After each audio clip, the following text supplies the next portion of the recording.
Kuku Raadios välja öeldud seisukohad ei pea ühtima Kuku Raadio seisukohtadega.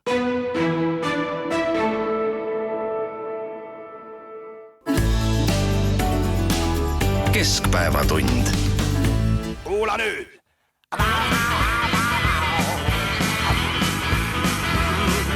Tramm number 66. Aknaraamid olid tehtud kuust. Tramm number 66. Aknaraamid olid tehtud kuust. Külmas katki tahtis minna. Tonnid sõitis kesklinna.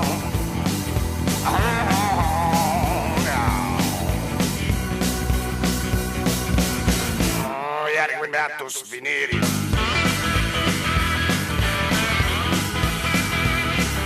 Tramm number 66 pole enam päris uus. Tramm number 66 pole enam päris uus. Oleks juba katki läinud, konduktor oli seda näinud.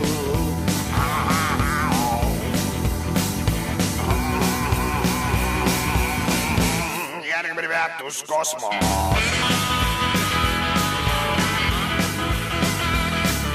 Tramm number 66 ära tahtis käia kuul. Tramm number 66 ära tahtis käia kuul. Trammijuht tõmbas siis tormos. Siin ongi peatus kosmos.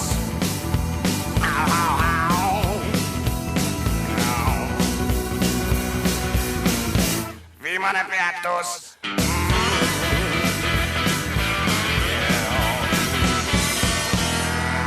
Viimane peatus kadub välja, kõik ma viitsi enam.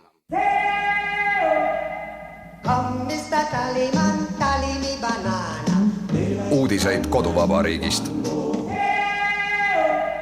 Tere, siin Keskpäevatund ja Kuku Raadio, Tallinna otsestuudios Ainar Ruussaar, Marek Strandberg ja Priit Hõbemägi. Esines selline pidulik ansambel nagu Luxury Filters ja Jan Uuspõld ja selle loo nimi oli Tramm number 66 ja tõepoolest trammisõit võib olla väga elamuslik. Minul juhtus reedel selline huvitav sündmus, et ma olin just minemas ühele kohtumisele endisesse teenindusmajja praegusesse Tallinki hotelli, kui oleksid trammi alla jäänud. Kui sinna poole sammudes kuulsin, mõtlesin, et kas mu kõrvad mind petavad, kuulsin pasunakoori rõõmsaid helisid. Ja kui ma läksin edasi, siis tuli välja, et tõepoolest siis Viru keskuse ja Tallinki hotelli vahel oli pasunaorkester, nad esitasid reibast marssi, seal oli terve hulk Eesti Vabariigi pealinna juhtivaid tegelasi kohal kenasti rivis ja oli lavakene ja oli kahupeaga noormees, kes mikrofonist hüüdis rõõmsaid lauseid, oli 100 pensionäri, kes kõike seda ümbritsesid. Trammiliin muidugi käima ei hakanud, aga jah, nüüd ma ruttasin ette sündmustest, see oli siis Uue Sadama trammiliini jupikese avapidu ja hetkeks tundus mulle, et ma olen liikunud läbi aja, läbi aastate väga kaugele, kuskile 1920 aastate Nõukogude Venemaale, kus väike Vassiuki linnas avatakse uus trammiliin. Need, kes on lugenud kunagi selliseid teoseid, nagu näiteks Ilfi ja Petrovi Kuldvasikas ja 2 Estolia mäletavad, et kuskil kaugel Venemaal oli selline välja mõeldud väike linnake, väike Vassiuki, mis tahtis ennast mängida suureks, just nagu Tallinn, ja kavatses korraldada planeetide vahelise malekongressi ja siis ühtlasi avada ka uue trammiliini selle auks. Ja see naljakas trammiliini avamine tekitas minus kõiki selliseid mõtteid.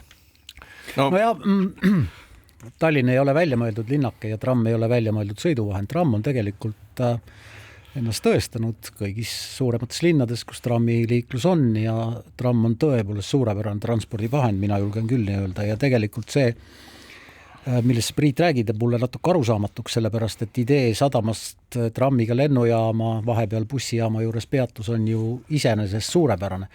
Nüüd eraldi küsimus on tõepoolest see, et millal me jõuame selleni, et trammiga võib saada ka äärelinnast kesklinna ja vastupidi. Et see on minu meelest üks järgmine lahendamist vajav tee, aga see, et meile tuleb uusi trammiteid ja uusi trammiliine on minu meelest ainult suurepärane. No, ja mina küll naeraks selle mõtte peale, et meil on siis turistide teenindamiseks, keda on väheks jäänud, lennujaamast, kust lendab aina vähem lennukeid, nagu välja mõeldud selline liin. See on nagu mõnes mõttes nagu Pärnu lennujaam. Kõikide nende kontseptsioonide juured viivad ikka ühte ja samasse kohta. Millal sa viimati trammiga sõitsid? Mina sõidan ka trammiga iga päev. Kas sa tead, kui palju on reisijaid, kes kasutab trammi näiteks selleks, praegu tramm lennujaama kahjuks ei sõida, aga kes kasutab trammi selleks, et sõita bussijaama tohutul hulgal? Ja ei, loomulikult. Ära üldse ma jõuan lõpuni. Planeerimine pea peal pööratult toimib tänu sellele, et jätkuvalt on meil Tallinna linnas ja loomulikult kõik need trammiteede ideed on ju ikkagi jätkuvalt Edgar Savisaare DNA-st ja sellest Keskerakonnast tulenevad. Aga see, mida sa ütlesid, mis on nagu oluline ja mida tramm peaks tegema, meil on reaalselt puudu 4 trammiliini. Ma arvan rohkem, aga reaalselt 4, mis teeksid seda, mida sa ütled, suunaga Lasnamäele, suunaga Viimsisse, suunaga Haaberstisse ja suunaga Mustamäele. Ja Kopli on ühendatud linnaga. Nii, ja seal elavad inimesed, nemad teevad tööd, nemad koormavad tegelikult kesklinna selle tõttu, et neil ei olegi mingit muud võimalust kui istuda oma isikliku sõiduauto rooli ja üksinda tavaliselt lasta ennast sellel kastil siis kesklinna vedada. Bussid ka käivad ikka. No busside käigutrajektoorid ja katsetatult, et kui sul on vaja valida 2 juhusliku punkti vahel, siis rändad neid vahesid umbes 1,5 tundi Tallinna linnas, kui mitte 2. Ja selles mõttes plaan, mis tõepoolest me saavutaksime selle, mis on meie eesmärk. Inimesed kasutaksid reaalselt vähem autosid, kui tõepoolest oleksid trammid, mis nagu sa ütled, on tõesti õiged liiklusvahendid, kuna neid ei takista miski muu, et ainult rööpad all ja aina liigu. Ja nende kaua meil nüüd on olnud, et kui te vaatate isegi ju Viimsi suunda, mis ju rajati juba olümpiamängude ajal 1980 või Lasnamäe suunda, siis seal kõikjal on olemas see vaheriba, mis januneb trammirööbaste järgi. Mõtle päev edasi, mõtle 10 aastat edasi, tegelikult võiks ju trammiliinid tõsta õhku hoopis nagu Dubais.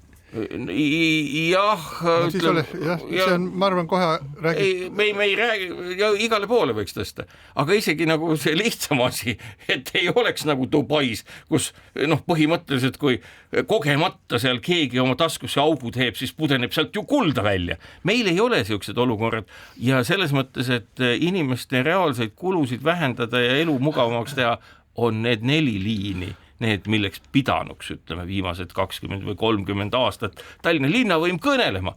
Aga nad on vait sel teemal ja räägivad mingisugusest kosmeetilisest, mingisugusest asjast, mille juures saab olla ja Pasunakoori saatel öelda, et järgmine trammirööbas on avatud. Nii, aga läheme tagasi selle jupikese juurde, millest see lugu kõik siin algas, et siis see niinimetatud Sadama trammiliin, et Sadama trammiliin, mis pärast ma olen Sadama trammiliini osas väga kriitiline, sellepärast, et Sadama trammiliin läheb A-terminali, aga D-terminali juures, kus toimub põhiline reisijate liikumine Tallinna linnas ja see on fakt, numbritega tõestatud, seal ta ei peatu. Ja miks ta seal ei peatu? Et nüüd me võime nagu küsida nimelt, mis pärast tuli A-terminali, kust on palju vähem siis reisijaid tuleb Tallinna. Miks seal on siis see peatus ja miks ei ole D-terminali juures? Ja sellel on tegelikult olemas ka vastus ja sellel on isegi Tallinna linnavalitsus vastanud. Ja nüüd vahel tuleb öelda seda, et eks Tallinna linnavalitsused ole muutunud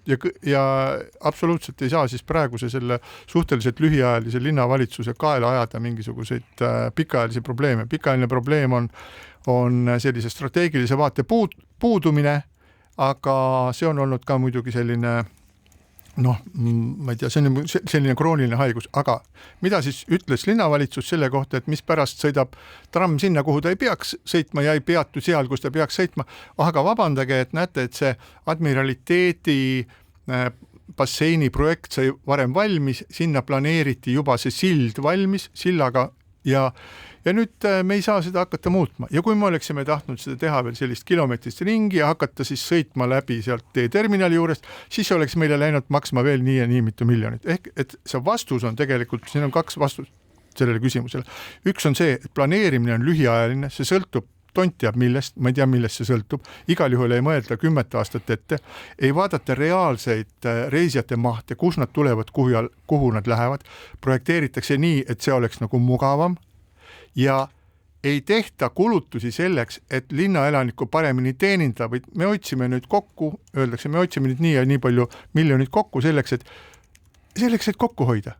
Ja milleks, kas siis see trammiliin on nagu mingisugune nagu idee omaette, et me tahame teha, eks ole, väike Vassiuki trammi, võib-olla tuleb planeetide vaheline valekongress või selleks, et inimesi sealt, kus kohast nad kuhugi minna tahavad, viia sinna, kuhu nad tahavad minna. Ja see on minu meelest nagu fundamentaalselt vale lähenemine. No jaa, aga tõe huvides on niimoodi, et A ja D terminali vahe on umbes sama pikk või 100 meetrit pikem kui trammipeatuses täpselt seda sama ütlesid ka need inimesed Tallinna linna vahel, aga mida, noh? No mis sa lähed käed taskus laeva peale või? Ei, kas sa lähed käed taskus bussi peale, et no see vahemaa A ja D terminali vahel ei ole nii suur. Tallinna linn on üldse väga väike, siin võibki jala käia.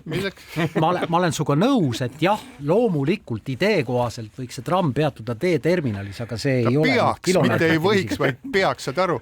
See lahendus ei tehtud mitte sellepärast, et see oleks mõistlik, vaid sellepärast, et ei olnud pikaajalist planeerimist ja mõeldi, et aga hoiame selle värgi pealt ikka rahaga kokku. No mida, eks ole, no, käivad 150-200 meetrit, veavad seal talvel või mida iganes, veavad oma suurt kohvrit järgi, eks ole.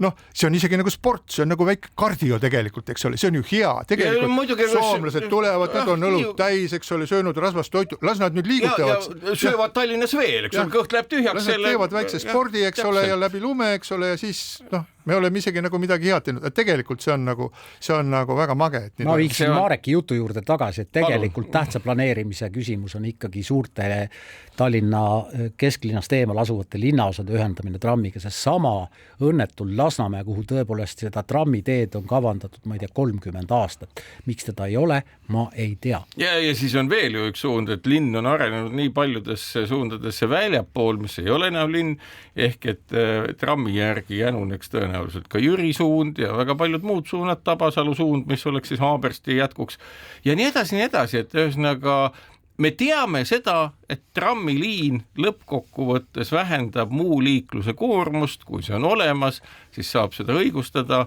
Me kaagutame pikka aega juba sellest, kuidas me vähendame Tallinna linna eriti, kuidas vähendatakse süsihappegaasi emissioone ja mida iganes. Noh, see kõik on tühi paljas loba.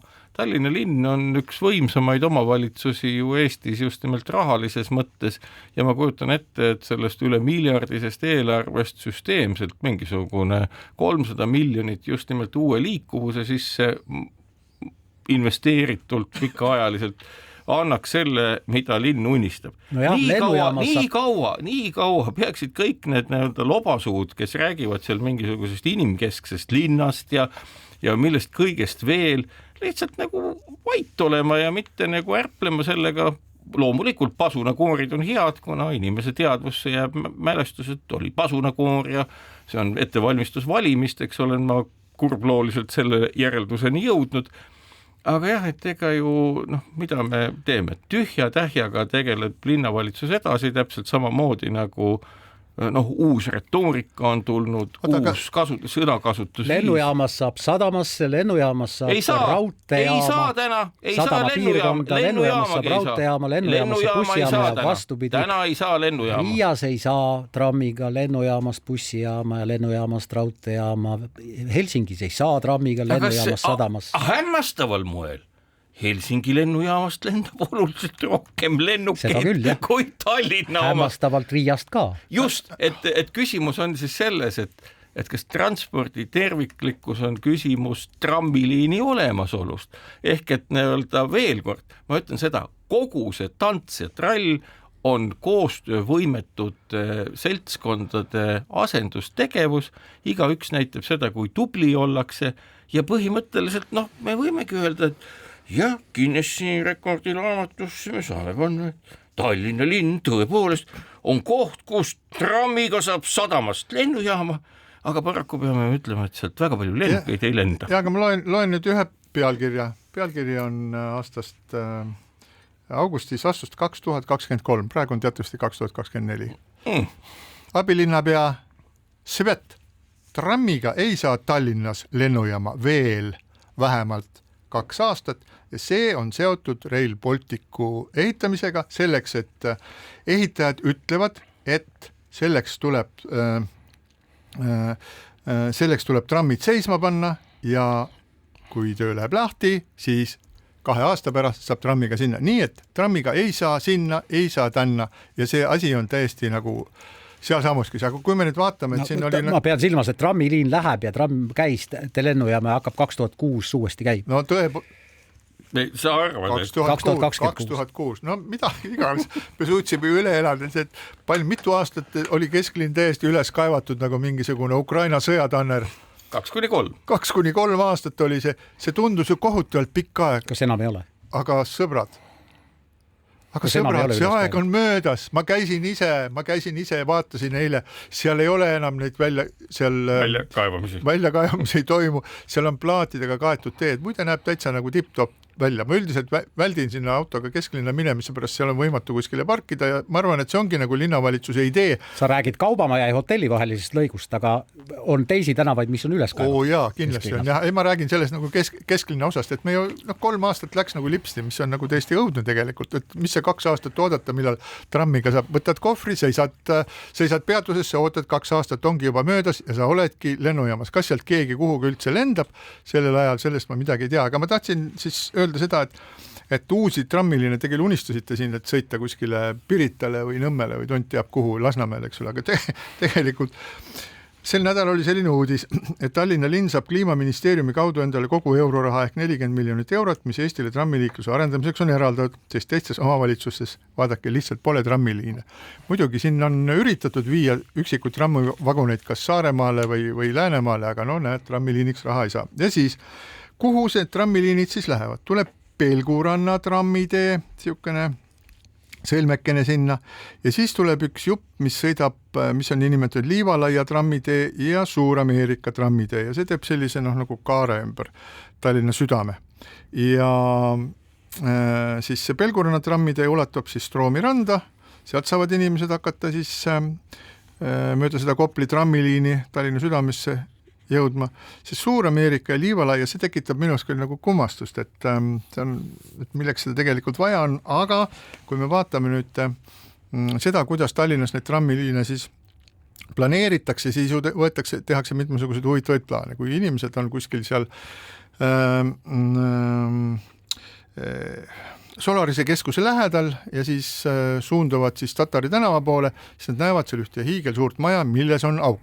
Seda kutsutakse selle arhitektuuri tõttu, seda maja kutsutakse minu meelest Aserbaidžaani saatkonnaks, ta on selline nagu sellise kullatisega kaetud, aga seal sees on hiigelsuur auk esimesel korrusel, kus oleksid võinud olla ärid või korterid. Miks need seal on?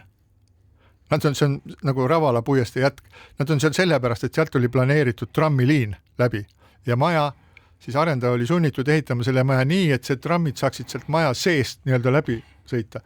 No võttis aega, mis ta läks, eks ole, siin ikka trammide planeerimine võtab aega, siis tuldi linnavalitsusel targale mõttele, et võib-olla ikka ei ole mõtet nagu sealt päris maja seest läbi sõita, et sõidame kuskilt sealt kõrvalt. Aga maja olematule trammiliinile seisab nagu monument. No sinna peaks siis ka tellima kelleltki Tauno Kangralt või kelleltki nii-öelda läbikihutavat trammi, Aserbaidžaani saatkonnast läbikihutavat trammi. Aga jah, ega nii-öelda tavaline kodanik, kes on ka ju haritud selles osas, et mis on nagu hea ja halb transpordivahend, et ju kehita põlgu jätkuvalt. Ma arvan, et minu elupäevad jõuavad enne lõpuni, kui tõenäoliselt need mainitud trammiliinid üldse paika pannakse ja kes kurat teab, millega me üldse siis liigume, et võib-olla on õnnestunud siis autodele nii palju tarkust pähe panna, et need veavad inimesi ilma liinideta õigesse kohta ja poevad siis pärast peitu kuhugi salaparklasse, et nad jalus ei oleks. No me oleme siin rääkinud ka sellest, et Tallinna abilinnapea Triple P või PPP või Peeter-Pärtel Pere, kes on olnud väga hoogsas aktsioonis alates siis sellest ajast, kui Reformierakond Tallinnas võimu juurde pääses, küll on tegu rattateede arendamisega, küll on tegu kastirattaga sõitmisega, küll on tegu lume koristamisega, igal juhul, kus iganes on pulmad või matused, seal on Peeter-Pärtel Pere peaosas. Aga nüüd on tekkinud selline huvitav olukord ja me oleme siin selles saates ka muuhulgas öelnud, et kui Reformierakond tahab saavutada olukorda, et nende kõige tõenäolisem linnapea kandidaat järgmistel kohalikel valimistel on linnarahva nii vihaseks saanud olematu lume koristamise või siis rattateede rajamisega sinna, kust inimesed on harjunud autodega sõitma, et siis andku aga tuld ja Peeter-Pärtel Pere võiks endale 2 mootorit veel tiibadele või kastiratta külge panna, et kõvemat vastukaja saavutada. Ja paistab, et meie sõnum on läinud kohale, Peeter-Pärtel Pere on oma tuure oluliselt maha võtnud, ilmselt siis saadakse Reformierakonnas aru, et lihtsalt sellise kiremisega hääli kokku ei aja, et tuleb olla laiapindsem, tuleb olla rahulikum.